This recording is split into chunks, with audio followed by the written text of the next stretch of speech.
Hello dear students, class 11th world history यानी themes in world history विश्व इतिहास के कुछ विषय में रोमन साम्राज्य पढ़ रहे हैं हम और तीसरी शताब्दी का संकट पर हम चर्चा करने वाले हैं। अगर आप किसी कंपटीशन एग्जाम की तैयारी कर रहे हैं या क्लास 11th के स्टूडेंट्स हैं तो ये वीडियो आपके लिए आवश्यक और ज़रूरी हो सकता है।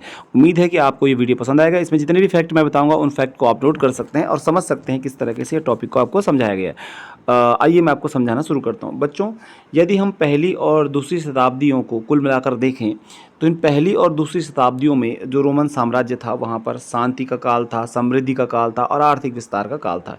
यानी पहली और दूसरी सदी में रोमन साम्राज्य में समृद्धि थी, शांति थी, आर्थिक विस्तार हो रहा था, प्रगति का काल था। लेकिन तीसरी सदी में, यानी तीसरी सदी का मतलब ये आप समझ सकते हैं सन 201 के बाद, तो तीसरी सदी में आंतरिक तनाव हो जाता है रोमन साम्राज्य के अंदर। बड़े पैमाने पर झगड़े अंदर कुछ हो जाते हैं, कुछ अलग, और ये बड़े संकेत सामने आ जाते हैं।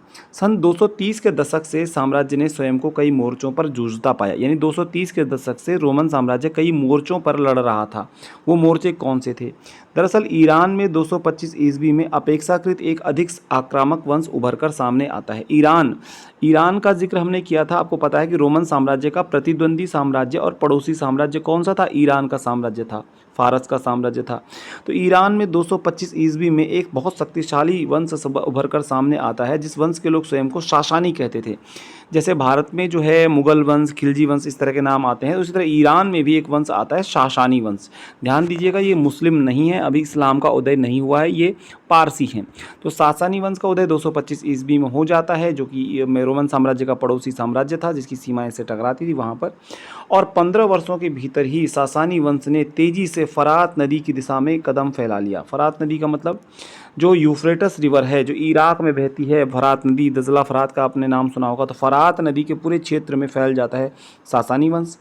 एक अभिलेख प्राप्त हुआ है 3 भाषाओं में। 3 भाषाओं में एक अभिलेख मिला हुआ है। एक प्रसिद्ध जो जो ईरान के शासक हैं शापुर प्रथम, जिसमें उन्होंने दावा किया कि उसने 60,000 रोमन सेना या सैनिकों का सफाया कर दिया है और रोमन साम्राज्य की पूर्वी राजधानी एंटियोक पर भी कब्जा कर दिया है। ध्यान दीजिएगा, 15 वर्षों के भीतर सासानी वंश ने अपना विस्तार किया।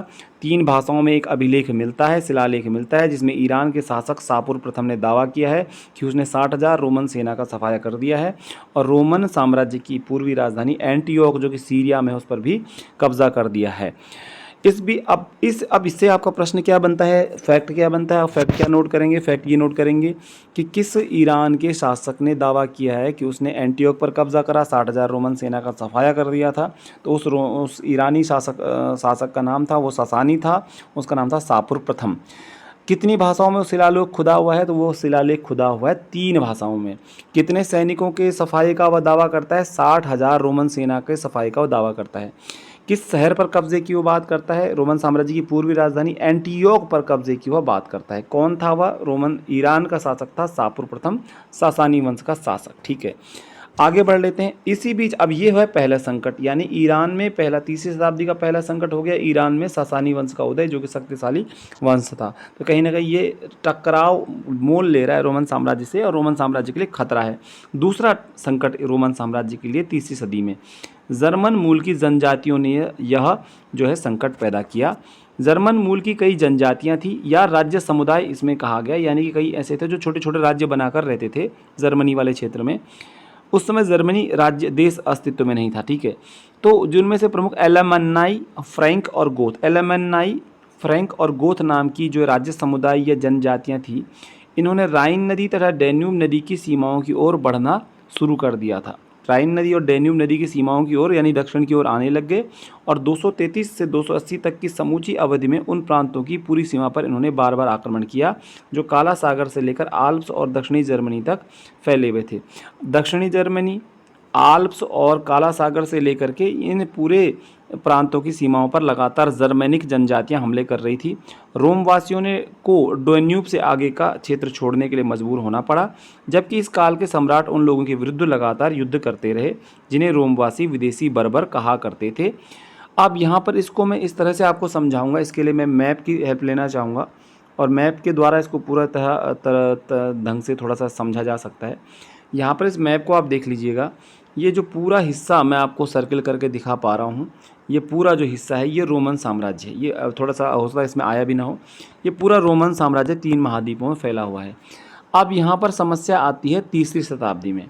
तीसरी शताब्दी में एक तो ये जो एंटीओक आपको दिखाई दे रहा है, अब इस तरफ यहाँ पर पड़ोस में, चूँकि मैप तो बना नहीं है, मैं बता रहा हूँ, ये पूरा हिस्सा मान लीजिए ईरान के कब्जे में है। तो ईरान का शासक शापुर प्रथम जो सासानी वंश का था, उसने जो है दावा किया कि उसने जो रोम है, रोमन साम्राज्य, जो पूरा रोमन साम्राज्य है, इसकी पूर्वी राजधानी जो ये दिख रहा है आपको एंटीओक, यहाँ पर एंटीओक पर कब्जा कर लिया। यानी कि कहीं ना कहीं रोमन साम्राज्य कमज़ोर पड़ा और 60,000 रोमन सैनिक भी इसने मार डाले, ऐसा इसने दावा किया था। ये आपको दिखाई दे रहा है। तो एंटीओक पर कब्जा किया शापुर प्रथम ने इस जगह पर। दूसरी बात है कि राइन नदी और डैन्यूब नदी, अब यहाँ पर देख लीजिए कि ये वाला जो हिस्सा, इस हिस्से में जनजातियां रहा करती थी। एलेमनाई, फ्रैंक हो गई, गोथ हो गई, इस एरिया में रहा करती थी ये जनजातियां। तो ये जर्मेनिक जनजातियां डैन्यूब नदी के इस पार रहती थी। इन्होंने धीरे धीरे करके तीसरी शताब्दी में 233 से 280 के बीच में इस राइन नदी को इसको पार किया और इस तरफ दक्षिण दिशा की तरफ ये आने लग गए। तो इन जनजातियों ने लगातार आल्प्स पर्वत श्रेणी, जो इनके राज्य रोमन साम्राज्य के जो राज्य हैं, काला सागर के ये जो राज्य दिख रहे हैं कि ये वाला हिस्सा, यहाँ पर जो रोमन राज्य हैं, इन पर हमला करना शुरू कर दिया। डैन्यूब नदी तक जो राज्य फैले, इन सीमाओं पर हमला कर रहे थे लगातार कौन? जर्मेनिक जनजातियां। तो रोमन साम्राज्य कमजोर पड़ गया और लगातार जो रोम, यहाँ पर आप रोम देख सकते हैं, रोमन साम्राज्य की राजधानी है, ये रोम वाले लगातार मुकाबला कर रहे हैं इस क्षेत्र के रहने वाले जनजातियों को। इनको नाम दिया गया बर्बर। इन जनजातियों को क्या नाम दिया गया रोमदासियों के द्वारा? बर्बर। और अंग्रेजी में इसको कहा जाता है बारबेरियन। अंग्रेजी में क्या कहा जाता है? बारबेरियन। तो इस प्रकार से ये पूरा क्षेत्र, यहाँ से हमला होगा रोमन साम्राज्य पर और यहाँ से भी हमला होगा रोमन साम्राज्य पर। तो रोमन साम्राज्य जो है धीरे धीरे कमज़ोर कहीं ना कहीं पड़ेगा। यह है तीसरी शताब्दी का संकट। अब तीसरी शताब्दी के संकट में जो समस्या की बात, मैं थोड़ा सा आगे मोबाइल में स्क्रीन को स्क्रॉलिंग कर रहा हूँ तो आप ध्यान दीजिएगा। अब यहाँ पर समस्या एक और एक संकट हुआ कि भैया शापुर प्रथम आ गया सासानी वंश का, वहाँ पर 225 ईस्वी में उसने वहाँ पर 60,000 सैनिक मार दिए, एंटीओक पर कब्जा कर दिया और 3 भाषाओं में उसका शिलालेख भी मिलता है। अब यहाँ पर जो है एक और समस्या है। इस दौरान जब तक जर्मेनिक ट्राइब के साथ लड़ रहे थे यहाँ पर रोम के शासक, तो साथ ही साथ यहाँ पर लगातार रोम वासियों को, रोमन साम्राज्य को डैन्यूब से आगे का क्षेत्र छोड़ने के लिए मजबूर होना पड़ा। यानी डैन्यूब नदी का जो पार का हिस्सा था वह उन्होंने छोड़ दिया, वो जर्मेनिक जनजातियों के कब्जे में आ गया। लगातार युद्ध भी होते रहे, सम्राट लगातार रोम के युद्ध लड़ रहे थे जर्मेनिक जनजातियों के खिलाफ और इन्हें बर्बर कहा गया। तीसरी शताब्दी में थोड़े थोड़े अंतर से अनेक सम्राट जो है सत्ता पर बैठे, जो इस तथ्य का संकेत है। अब एक और संकट, जब भाई जनजातियों से लड़ाई होगी तो सम्राटों को भी या तो मृत्यु प्राप्त होगी या वो अस्थिरता साम्राज्य में होगी कि वो उनको हरा नहीं पा रहे हैं। तो लगभग जो है 47 सालों में 25 सम्राट गद्दी पर बैठते हैं तीसरी शताब्दी में, थोड़े थोड़े अंतर के बाद। अनेक सम्राट बताया गया, 47 साल में 25, और उस तथ्य का स्पष्ट सूचक है कि इस अवधि में साम्राज्य बेहद तनाव की स्थिति से गुजर रहा था। तो बस बिंदु स्पष्ट हो गए। क्वेश्चन आता है कि तीसरी शताब्दी में कितने सालों में कितने सम्राट गद्दी पर बैठे रोमन साम्राज्य में? 47 सालों में 25 सम्राट गद्दी पर बैठे। कारण वही है, उत्तर दिशा से डैन्यूब और राइन नदी की तरफ से जर्मेनिक जनजातियों के हमलों का मुकाबला किया जा रहा था रोम के द्वारा। दूसरा, ईरान के शासक का मुकाबला पूर्व दिशा में किया जा रहा है, जिसने एंटीओक पर कब्जा कर लिया था। और साथ ही साथ इसी दौरान ये सारी घटनाओं के साथ सम्राटों का परिवर्तन हो रहा है। तो इससे मैं फैक्ट एक बार फिर से बता दूं, तीसरी शताब्दी के संकट से आपके सामने कुछ कुछ फैक्ट बनते हैं। एक, किसने यह दावा किया कि उसने 60,000 रोमन सैनिकों को का सफाया कर दिया है? साथ ही साथ रोमन साम्राज्य की पूर्वी राजधानी पर कब्जा कर लिया है, यह किसने दावा किया है? तो यह दावा किया है सासानी वंश के शासक ने। ईरान का शासन था सासानी वंश और उस शासक का नाम था शापुर प्रथम। तो किसने कहा? शापुर प्रथम ने दावा किया था कि 60,000 सैनिक मार दिए हैं उसने और एंटीओक पर कब्जा कर दिया है, जो रोमन साम्राज्य की पूर्वी राजधानी। और सासानी कौन थे? सासानी ईरान का एक प्राचीन वंश था जिसका 225 ईस्वी में उदय होता है, जो फरात नदी की दिशा में विकसित हो गया था। इनका एक प्रसिद्ध शासक था शापुर प्रथम। शापुर प्रथम का जो शिलालेख है वह कितनी भाषाओं में मिलता है?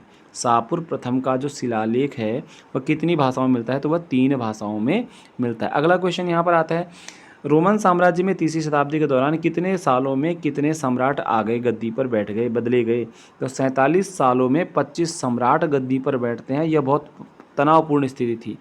कौन सी प्रमुख नदियाँ ऐसी थी जिनके पार प्रमुख जनजातियाँ रहती थी जिन्होंने रोमन साम्राज्य के प्रांतों पर हमला किया? तो वो नदियाँ थी राइन नदी, ये आज भी जर्मनी में है, और डैन्यूब नदी। जो इस नदी के पार रहते थे वो थी बारबेरियन, बर्बर जनजातियाँ, रोम के द्वारा इनको कहा गया। इन्होंने रोमन साम्राज्य के प्रांतों पर लगातार हमले किए। ठीक है, तो उम्मीद है ये वीडियो आपको काम का लगा होगा। इस वीडियो को देखने के लिए धन्यवाद। मेरे और वीडियोस को देखिए, सब्सक्राइब करिए, और कंपटीशन एग्जाम की तैयारी के लिए मैं आपको इस तरह से वीडियो लाता रहूँगा। चैनल सब्सक्राइब कर लीजिएगा। मेरे वीडियो को देखने के लिए आपको बहुत बहुत धन्यवाद। Thank you very much.